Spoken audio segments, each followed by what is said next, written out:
l'Afrique de la couleur.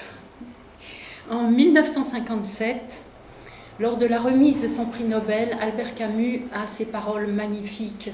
Il dit « L'écrivain ne peut se mettre au service de ceux qui font l'histoire, il est au service de ceux qui la subissent. » Voilà qui a dû aller droit au cœur de l'écrivain du Nigérian Wole Soyinka, le premier écrivain africain et le premier auteur noir à recevoir le prix Nobel de littérature en 1986. Alors, ce choix de l'Académie suédoise répondait parfaitement à l'exigence formulée par Alfred Nobel dans son testament.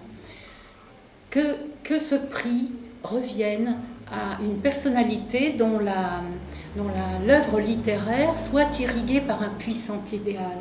Or, en Soyinka, le poète, le dramaturge, l'universitaire et le militant pour la liberté et la justice se sont unis dans un chemin de résistance contre un pouvoir illégitime et vraiment très corrompu.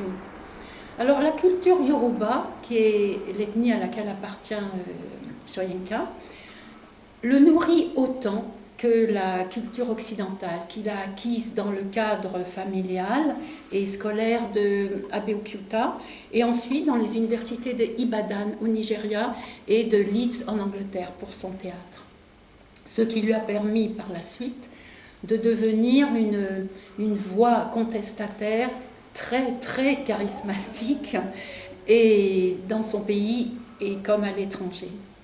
Alors de ces volumineuses mémoires, oui, il se dégage une impression d'un bouillonnement intellectuel très fort, d'une énergie médiatrice.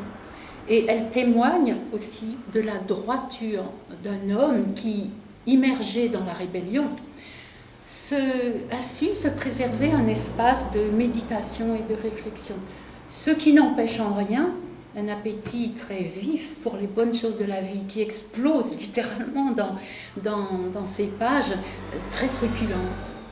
Versant hédoniste d'une œuvre plutôt grave qui renvoie la réalité multiple du Nigeria d'alors. Une société profondément ancrée dans le culte de ses ancêtres et de ses figures sacrées. Un peuple dont l'âme et la dignité ont été niées pendant très longtemps, et les ressources confisquées au profit du colonisateur, évidemment. Et enfin, une nation qui, après son indépendance, elle sombre dans des vagues successives de chaos entre dictatures militaires, mais alors sanglantes, et des gouvernements civils bancals, enfin, branlants, quoi. C'est cette réalité-là que Wole Soyinka empoigne dans sa création. Et tout de suite, son théâtre est politique. Tout de suite, il engage ses pièces dans la voie de la dénonciation pour provoquer des prises de conscience chez ses concitoyens. Et avec une folle insolence, une verve insolente, il fait crépiter ses œuvres satiriques. Épuisant à pleine main dans le folklore, il construit des intrigues où les victimes et les bourreaux s'engluent dans des coutumes, dans un tissu de coutumes souvent paralysantes évidemment, et de rites parfois très cruels. Ainsi, dans Un sang fort, un titre très marquant, il aborde le thème du porteur du mal dans les villages, traditionnellement sacrifié par sa communauté. Mais ailleurs, inspiré par une très belle langue poétique, il exprime cet amour qu'il porte à son pays, à la forêt, aux fleurs, au ciel qui passe et qui s'assombrit lorsque s'élève le chant des grenouilles au bord du fleuve. Sa compassion va d'abord aux humbles, bien sûr, comme à cette mère dans les gens des Marais, qui, tout le temps, sans cesse rabrouée, raillée par son mari, se ronge intérieurement parce que son plus jeune fils tarde à rentrer de la ville.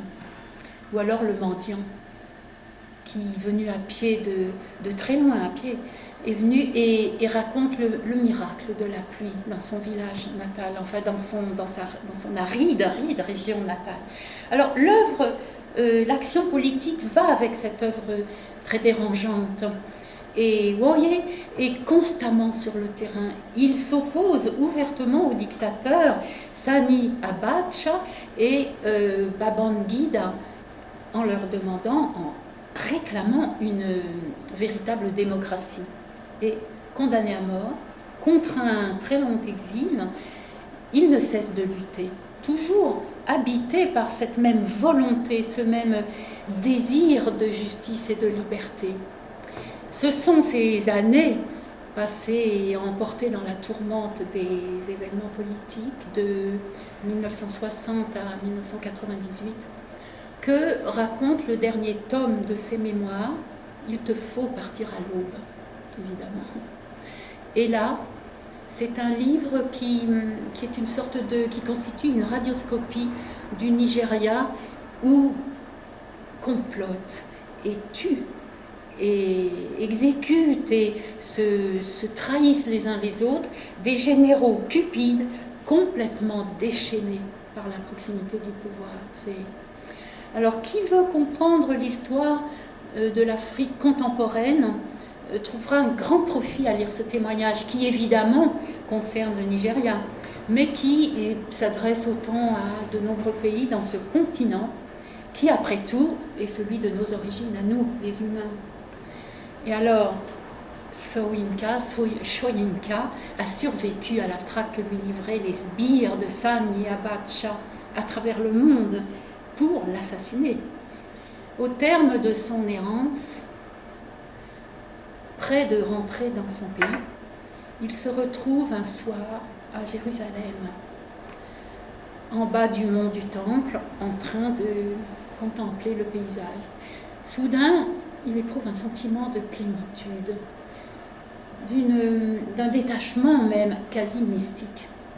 Il écrit « J'étais là, dans un vaste silence, assiégé au confluent de pentes assiégées, baigné pourtant d'un calme protecteur, et au carrefour, à cet instant placide, de credos et de civilisations multiples.